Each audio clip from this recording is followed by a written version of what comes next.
O grande debate de hoje vai tratar sobre 3 assuntos polêmicos. O primeiro é a proposta encabeçada pelo ex-ministro da Fazenda e ex-presidente do Banco Central, Henrique Meirelles. Ele defende a impressão de dinheiro pelo Banco Central com captação de recursos pelo Tesouro Nacional. Os nossos debatedores são Augusto de Arruda Botelho, advogado, especialista em direito penal. Olá, Augusto, boa noite. Boa noite. E Caio Coppola, bacharel em direito e comentarista político. Olá, Caio. Olá, Mona Lisa, boa noite, Augusto, boa noite ao espectador da CNN. Então vamos com as primeiras considerações. Hoje quem começa é o Augusto. Vamos lá, Augusto. Vamos lá. Primeiro, boa noite a todas e todos. Eu vou iniciar a minha fala com uma frase do ex-ministro Delfim Neto. E amanhã eu tenho certeza que eu vou ser criticado pelos meus amigos de esquerda por citar uma frase do ministro Delfim, mas eu acho que ela é uma frase que traz um fio de esperança.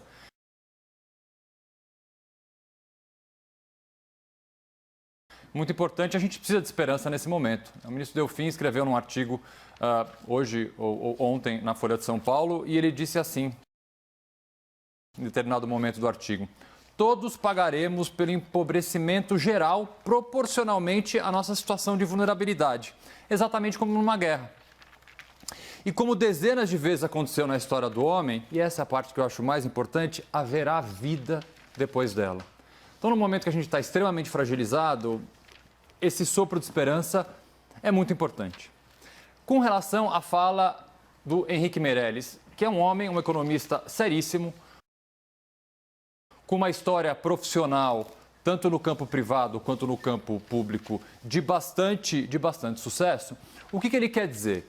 Ele sugere que nós deveremos imprimir dinheiro para girar, de alguma forma, a economia. Esse termo imprimir dinheiro, efetivamente não significa, é uma figura de linguagem, efetivamente não significa que alguém vá lá na Casa da Moeda imprimir nova moeda. É simplesmente tentar expandir a base monetária do nosso país. Não, nada a ver, irmão. Como a gente está com pouco dinheiro circulando, o Marcos Lisboa vai além dizendo quais são os pontos que ele entende mais relevantes para melhorar a economia. Eu vou deixar esses pontos para depois, porque eu já estou vendo que o meu tempo, olha... Ué.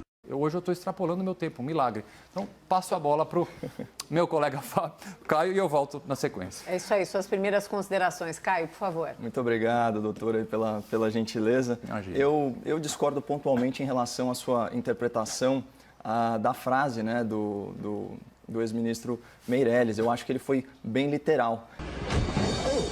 E eu também achava que impressionismo era só um movimento da pintura francesa, doutor, lá no final do século XIX. Mas agora a gente tem economistas impressionistas. Gente séria, como você bem citou, mas que nessa pandemia foi contaminada por outro vírus muito perigoso, que é o intervencionismo estatal. A solução proposta por esses especialistas, ela soa bem simples. Está faltando dinheiro? Vamos imprimir dinheiro, né? Por isso, o título, Economistas Impressionistas. Qual que é o problema disso? Uma nota de dinheiro, ela custa em média 30 centavos para ser fabricada, mas o valor de face dela é muito maior que isso. Essa nota aqui, por exemplo, vale R$20. Então, o dinheiro ele vale o que a sociedade, o que o mercado acredita que ele vale. Os economistas eles chamam isso de valor fiduciário. Fiducia, em latim, é o ato de confiar, vem de fé, né? Fides. E o dinheiro ele está sujeito às leis da economia. Aquilo que o Adam Smith lá atrás, na Escócia, século XVIII, chamava de mão invisível do mercado. E uma dessas leis é a da oferta e da procura. Quando você aumenta a oferta, portanto a circulação de um bem, a tendência é que ele perca valor, porque ele se torna muito mais abundante. Então, imprimir dinheiro sem lastro na economia não torna um país mais rico, porque a moeda ela perde o seu poder de compra. Com esses mesmos R$20 de hoje, eu compro menos produtos do que com os R$20 de ontem. O nome disso, é claro, é inflação. E esse é só um dos resultados prejudiciais de você imprimir dinheiro e perder poder de compra. Tem um risco de efeito cascata, que é o quê? Desvalorização da moeda, fuga de capitais, então o pessoal investe em ouro, dólar, aumento de juros, aumento da dívida pública. E quem vai pagar a conta? Uma chance para vocês adivinharem. Os verdadeiros geradores de riqueza desse país, os indivíduos e as empresas pagadores de impostos. Ué. que os tributos também tendem a aumentar nesse processo. Então, assim, pesquisem a história financeira do Brasil até o Plano Real e vocês vão ver que os piores momentos econômicos, eles foram acompanhados por impressão de papel moeda. Os exemplos mais recentes aí de economias que adotaram essa falsa solução são vizinhos nossos, a Argentina, a Venezuela. É um desastre inflacionário, um desastre cambial, desastre fiscal e depois até um desastre eleitoral. Na Venezuela, com a pauperização da população a ponto das eleições serem fraudadas e na Argentina, com a eleição de uma esquerda populista. Bom, eu já disse aqui que por ser conservador, eu sou avesso a radicalismos, inclusive em relação às minhas próprias convicções econômicas. Então, em tempos de crise, como de fato adiantou meu debatedor, é possível admitir que o Estado dê mais liquidez para a economia. Ou seja, programas assistenciais para a população mais vulnerável, pode ser com benefícios previdenciários para os trabalhadores, linhas de crédito para o setor produtivo, renúncia fiscal, até a liberação dos depósitos compulsórios para os bancos. Só que, da mesma forma que a sociedade tem que ficar muito atenta aos seus ditadores enrustidos que usam a pandemia para limitar as nossas liberdades, a sociedade também tem que estar alerta para esses tais economistas impressionistas. Porque a diferença entre o remédio e o veneno, já disse isso aqui, é a dose. Intervenção estatal, se for usada como medicação, ela tem que ser administrada a conta-gotas. É uma pena que grande parte da imprensa parece ter muito mais medo de cloroquina do que de inflação. Bom, para colocar agora, depois das primeiras considerações, aí sim a gente pode ter o debate. Só para ficar muito claro, muita gente está chegando aqui ao Expresso, essa é a regra do grande debate, as primeiras considerações dos nossos debatedores e depois o debate em si. Para colocar um elemento nesse nosso primeiro tema, hoje o presidente do Banco Central, Roberto Campos Neto, disse o seguinte: imprimir dinheiro não é a melhor saída contra a crise. E aí, Augusto? Olha, eu acho bastante complicado ficar discutindo teorias econômicas num momento de crise, Há lados divergentes, com pessoas absolutamente respeitáveis de cada lado. Essa teoria é uma teoria relativamente nova, apesar de já ter sido usada com bastante sucesso. Então, no momento de crise, eu acredito que discutir especificamente correntes econômicas ou discutir ainda o quanto o mercado e o Estado devem se integrar ou não devem se integrar, não é o momento. Eu volto um pouco para o que eu acho que nós deveríamos estar fazendo nesse momento e coisas que, de certa forma, o governo federal, inclusive, já está fazendo. Primeiro, volto a dizer, a gente só pode aprovar medidas emergenciais. Entre no site nãodemita.com. Há dezenas de empresas de grande porte que se comprometeram com o público a não demitir um funcionário sequer nesse período de pandemia. É esse o tipo de empresa, é esse o tipo de brasileiro, é esse o tipo de pessoa que a gente quer ver ajudando a gente nesse momento de crise. Caio? Bom, eu espero que o capital de giro dessas empresas aguente firme e forte, enquanto as autoridades políticas, que não abriram mão sequer de 1 centavo da sua renda até o momento,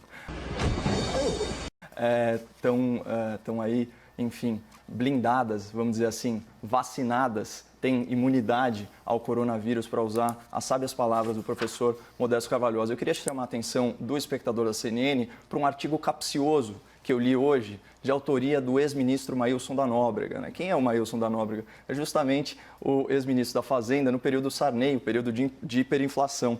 Ele escreveu em defesa do seu colega financista, o Henrique Meirelles, que declarou à BBC, e aqui eu vou ler aspas: o Banco Central tem grande espaço para imprimir dinheiro no popular e, com isso, recompor a economia. Eu acho difícil não interpretar essa frase de forma literal. O Meirelles, então, só para situar aí o espectador da CNN, ele é o atual secretário da Fazenda do Estado de São Paulo, portanto, governo João Dória, gestão do PSDB, foi ministro do Temer, do MDB, e foi presidente do Banco Central na época do Lula. O artigo ao qual eu me referi se chama "Imprimir dinheiro pode ser uma medida eficaz na crise". O problema é que o texto do artigo ele confunde o leitor em relação a conceitos, porque é perfeitamente possível você estimular a economia sem recorrer à máquina impressora. Então, você mantém a quantidade de dinheiro existente, mas você aumenta a sua disponibilidade. O doutor Augusto já trouxe aqui alguns exemplos que, inclusive, estão em implementação aqui no Brasil. Então, você tem, além disso, compra de títulos né, públicos e privados pelo governo. Você tem as medidas previdenciárias e trabalhistas, né, então relativas a FGTS, a seguro-desemprego, esse tipo de coisa. Os programas assistencialistas, aos quais eu já me referi, né, as linhas de crédito e por aí vai. Esse artigo também, ele de forma assim, bem subreptícia, ele coloca o Milton Friedman, né, da Escola de Chicago, a qual também pertence o ministro Paulo Guedes, né, que o Milton Friedman é um expoente do liberalismo econômico, como se ele argumentasse a favor desse tipo de medida. E aqui eu faço questão de citar o artigo. Abre aspas, Mailson da Nóbrega falando sobre Milton Friedman. Ele propôs que, em certos momentos, seria mais eficaz distribuir dinheiro de helicóptero do que confiar na ação do governo. Aqui concordamos. As pessoas que apanhassem as notas as utilizariam para consumir. Bom, essa ideia do Friedman, ela é associada ao conceito de imposto de renda negativo. A esquerda gosta de chamar isso de projetos de renda mínima, né? Como o Bolsa Família, que tem um aspecto liberal porque ele permite, né, que o cidadão beneficiado gaste esse dinheiro como bem entender. Então, se for para ter um programa assistencial que atinge a população vulnerável, então pelo menos vamos fazer isso respeitando a sua liberdade econômica, o que é muito diferente, ministro, de sair por aí imprimindo dinheiro. Então, assim, eu acho louvável a sua lealdade ao seu colega, mas o artigo não procede. Debatedores, posso colocar o nosso segundo tema? Sim? Claro. Sim, senhora. Opa, sim, senhora. Então vamos lá. Imagina, sim, senhora. Vamos lá. O segundo